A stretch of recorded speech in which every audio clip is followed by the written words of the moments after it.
Hello, good morning to all ninth class students. आज हम economics का दूसरा चैप्टर संसाधन के रूप में लोग पढ़ेंगे।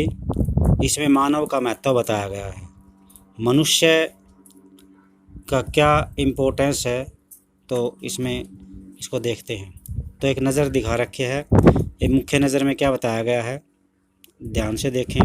संसाधन के रूप में लोग, जो ये चैप्टर है संसाधन के रूप में लोग, जनसंख्या की अर्थव्यवस्था पर दायित्व से अधिक परिसंपत्ति के रूप में, अर्थात ये मनुष्य को, जनसंख्या को एक संपत्ति के रूप में देखता है, व्याख्या करने की प्रयास किया गया है।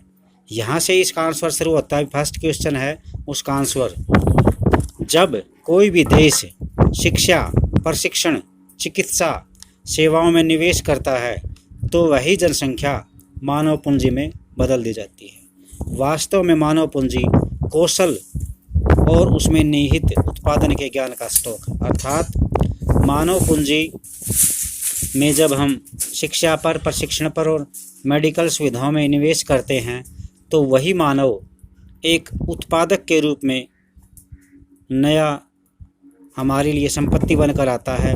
उसकी कुशलता, उसमें छिपा हुआ ज्ञान, और इसके आधार पर वो उत्पादन करता है। जैसे ज्ञान के आधार पर डॉक्टर हैं, इंजीनियर हैं, इन्होंने ज्ञान प्राप्त किया, ट्रेनिंग ली, तभी ये संसाधन के रूप में विकसित हो पाई। नेक्स्ट आगे चलते हैं। अभी संसाधन के रूप में लोग वर्तमान उत्पादन कौशल और क्षमताओं के संदर्भ में किसी देश में कार्य करने वाले लोगों का वर्णन करने का एक तरीका है।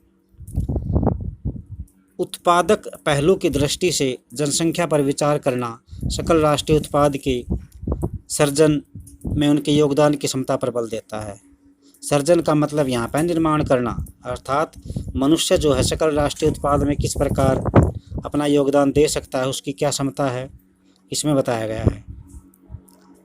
दूसरे संसाधनों की भांति, अब जो हमारे दूसरे संसाधन हैं, लैंड, लेबर, कैपिटल, उनसे तुलना करते हैं। दूसरे संसाधनों की भांति जनसंख्या भी एक संसाधन है, एक मानव संसाधन है। यह विशाल जनसंख्या का एक सकारात्मक पहलू है जिसे प्राय उस वक्त अनदेखा कर दिया जाता है जब हम इसके नकारात्मक पहलू को देखते हैं, यानी हम इसकी अवहेलना कर देते हैं, इसके पॉजिटिव रूप को अवहेलना कर देते हैं जब इसके नेगेटिव रिजल्ट सामने आने लगते हैं। जैसे भोजन, ये इसके नेगेटिव्स बता रखे हैं। भोजन मांगता है मनुष्य, शिक्षा मांगता है, स्वास्थ्य सुविधाओं की पहुंच से संबंधित समस्याओं पर विचार करते समय, अर्थात जब कोई भी संसाधन है वो हमसे कुछ न कुछ डिमांड करने लग जाता है तो नेगेटिविटी दिखाई देती है। भोजन, शिक्षा, स्वास्थ्य सुविधाओं की हर व्यक्ति, जनसंख्या में जो भी व्यक्ति या लेडीज शामिल है उसको वो मिलना चाहिए, तो ये नेगेटिव पॉइंट आ गया। जब इस विद्यमान मानव संसाधन को और अधिक शिक्षा, स्वास्थ्य द्वारा विकसित कर दिया जाता है तब हम इसे मानव पूंजी निर्माण कहते हैं। अर्थात किसी भी देश की, गांव की या किसी परिवार में जो सदस्य हैं उनको अधिक शिक्षा, स्वास्थ्य द्वारा विकसित कर दिया जाता है तो इसे हम मानव पूंजी निर्माण कहते हैं, जो कि भौतिक पूंजी निर्माण की भांति ही देश की उत्पादन शक्ति में वृद्धि करता है। मानव पूंजी में निवेश कहाँ कहाँ किया जा सकता है? शिक्षा, प्रशिक्षण और स्वास्थ्य सेवा, यानी किसी भी गांव से लगा लो आप, या शायद देश से, किसी भी गांव की या देश की एजुकेशन सिस्टम A1 क्वालिटी का हो, वहाँ पर लोगों को पढ़ाई करने के बाद हर काम का प्रशिक्षण दिया जाता हो और वहाँ के लोगों का स्वास्थ्य A1 कैटेगरी का हो, तो निश्चित ही भौतिक पूंजी की तरह ये रिजल्ट प्रदान करेंगे, पॉजिटिव रिजल्ट प्रदान करेंगे। अधिक शिक्षित या बेहतर प्रशिक्षित लोगों को उच्च उत्पादकता के कारण होने वाली अधिक आय, अर्थात ट्रेनिंग देने के बाद और ज़्यादा हाई क्वालिटी की प्रोडक्टिविटी का ज्ञान होने के बाद ये अधिक इनकम कमा सकेंगे। और स्वस्थ लोगों की उच्च, क्योंकि जो स्वस्थ लोग होते हैं उनकी काम करने की शक्ति को हम प्रत्यक्ष रूप से देख सकते हैं, तो यहाँ पर ये बताया गया है।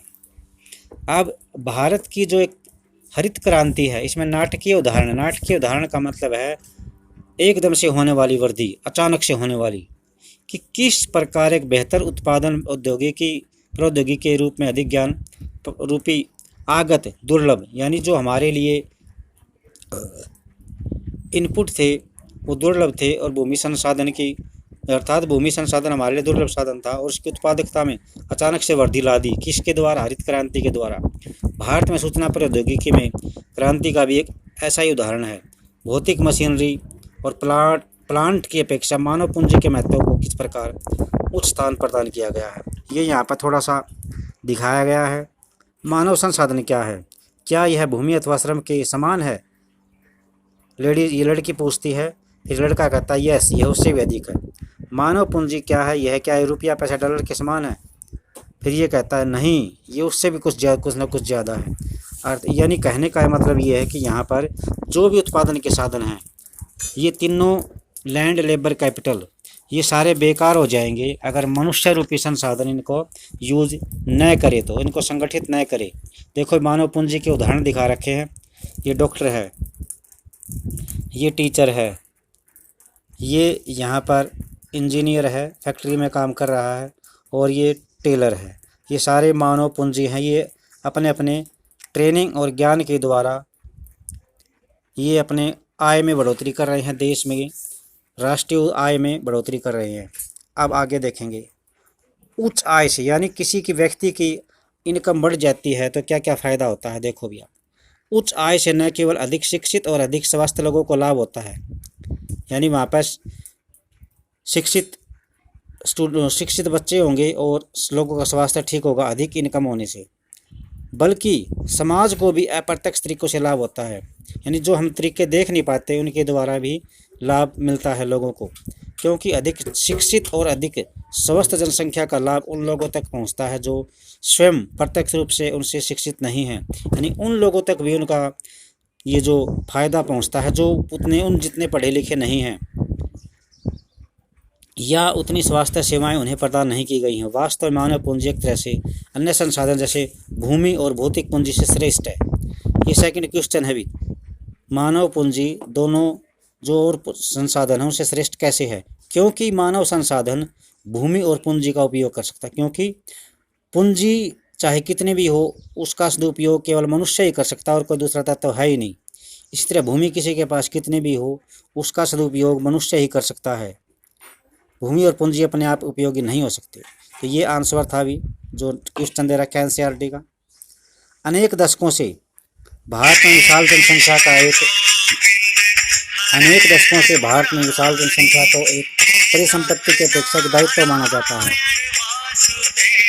लेकिन यह आवश्यक नहीं कि एक विशाल जनसंख्या देश के लिए दायित्व ही है। मानव पूंजी में निवेश के द्वारा इसे एक उत्पादक परिसंपत्ति के रूप में बदला जा सकता है। उदाहरण के लिए सबके लिए शिक्षा और स्वास्थ्य आधुनिक प्रौद्योगिकी के प्रयोग में औद्योगिक और कृषि श्रमिकों के प्रशिक्षण, उपयोगी वैज्ञानिक अनुसंधान आदि संसाधनों के द्वारा खर्च करके हम इसको प्राप्त कर सकते हैं। ये यहाँ पर दो एग्जाम्पल दिखाए गए हैं, इन पर आप गौर करिए। ये है शकल नाम का लड़का है, इसकी कहानी बताई गई है। दो मित्र हैं, विलास और शकल, एक ही गांव सेमापुर में रहते हैं। शकल की उम्र है 12 वर्ष और उसकी माँ शीला घर का काम काज करती थी। उसके पिता बूटा चौधरी खेत में काम करते थे। शकल घर के काम काज में अपनी माँ की मदद करता था। वह अपने छोटे भाई जीतू और बहन सीतू की भी देखभाल करता था। उसके चाचा श्याम ने 10वीं पास कर रखी थी, लेकिन वह घर में ही कोई काम नहीं मिला उसको, इसलिए बेकार बैठा रहता था क्योंकि उसके नौकरी नहीं मिली। बूटा और शीला चाहते थे कि उनका बेटा शकल पढ़े लिखे। वे उस पर गाँव के स्कूल में नाम लिखाने के लिए जोर देते थे, जिसमें उसने जल्दी प्रवेश पा लिया। उसने पढ़ना लिखना शुरू किया, उच्चतर माध्यमिक परीक्षा पास की अर्थात +2 पास की। उसके पिता ने उसे अपनी पढ़ाई जारी रखने के लिए राजी कर लिया। उन्होंने शकल के लिए कंप्यूटर का व्यावसायिक कोर्स में दाखिला करने के लिए कर्जा लिया। शकल इंटेलिजेंट था, प्रतिभाशाली था और शुरू से ही पढ़ाई में उसकी इंटरेस्ट था। उसने बड़ी लगन और उत्साह से अपना कोर्स पूरा किया। कुछ समय बाद उसे एक प्राइवेट कंपनी में नौकरी मिल गई। उसने एक नए प्रकार के सॉफ्टवेयर का डिज़ाइन किया। इस सॉफ्टवेयर से फर्म को अपनी सेल बढ़ाने में काफ़ी सहायता मिली। उसके बॉस ने उसकी सेवाओं से प्रसन्न होकर उसे प्रमोशन दे दिया।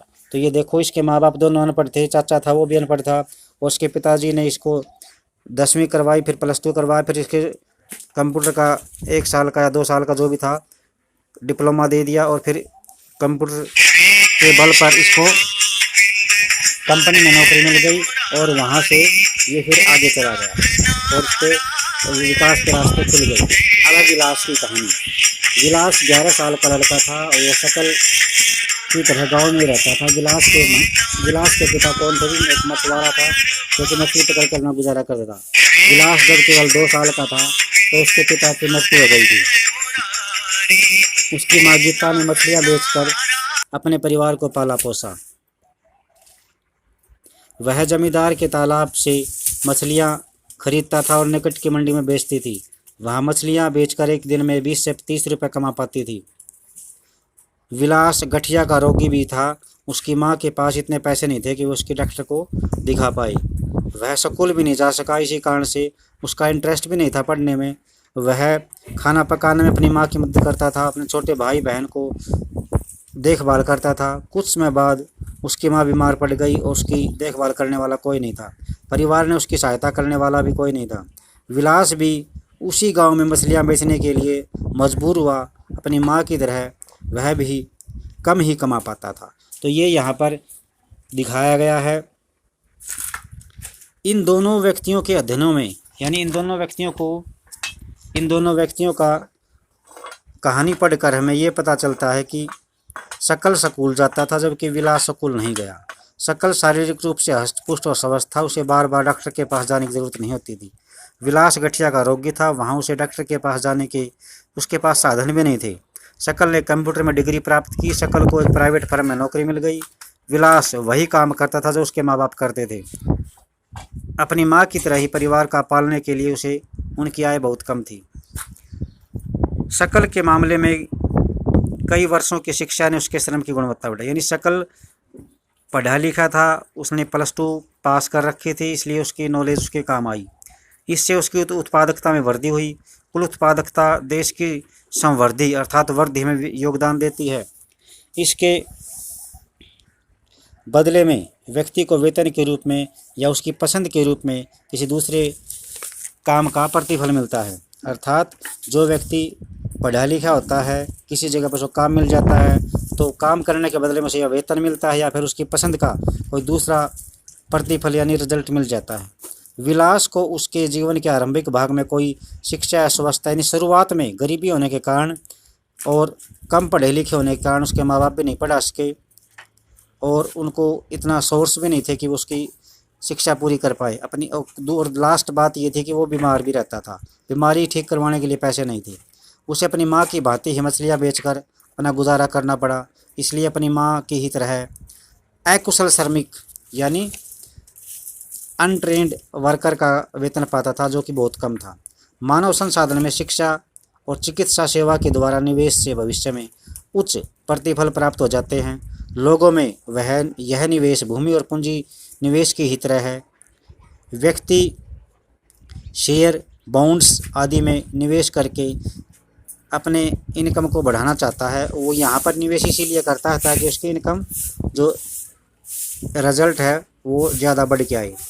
एक बच्चा भी जिसकी शिक्षा और स्वास्थ्य पर निवेश किया गया है भविष्य में चाहे और समाज को लंबे चौड़े स्तर पर अधिक प्रतिफल दे सकता है। यह कहा जाता है कि शिक्षित माँ बाप अपने बच्चों की शिक्षा पर अधिक निवेश करते हैं। ऐसा इसलिए होता है क्योंकि उन्हें स्वयं भी शिक्षा के महत्व को अनुभव किया है। उन्होंने वे जानते हैं शिक्षा क्या होती है, कितना महत्व इसका। वे उचित पोषण और स्वच्छता के प्रति भी सचेत होते हैं। इसी प्रकार वे अपने बच्चों की स्कूली शिक्षा और अच्छे स्वास्थ्य की आवश्यकताओं का भी ध्यान रखते हैं। इस तरह मामले में एक अच्छा चक्कर चलता रहता है।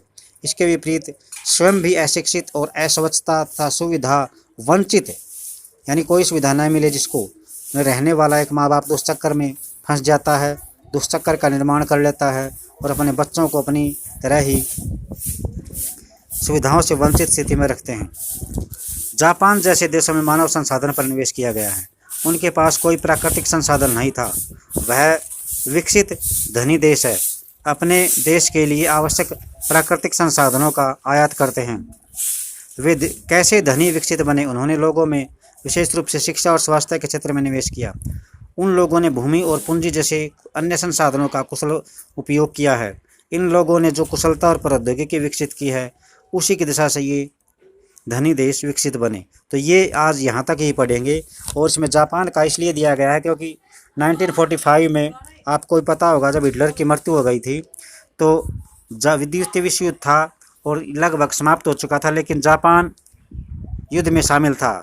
जापान शांति प्रिय देश तब तक नहीं बना था और इसीलिए इसको रोकने के लिए अमेरिका ने 6 अगस्त 1945 और 9 अगस्त 1945 को यहाँ पर हिरोशिमा और नागासाकी पर 2 परमाणु बम गिराए गए थे। और इतना सब कुछ हो जाने के बाद भी इसने आज उन देशों से भी ज़्यादा तरक्की कर ली है। तो ये किसके कारण हुआ है? मानव संसाधन के कारण हुआ है। तो इसने मानव संसाधन पर बहुत ज़्यादा निवेश किया है। इस चैप्टर को आप यहीं तक पढ़ना, समझना, और नेक्स्ट जो इसका पार्ट है वो next day. Thanks a lot for this.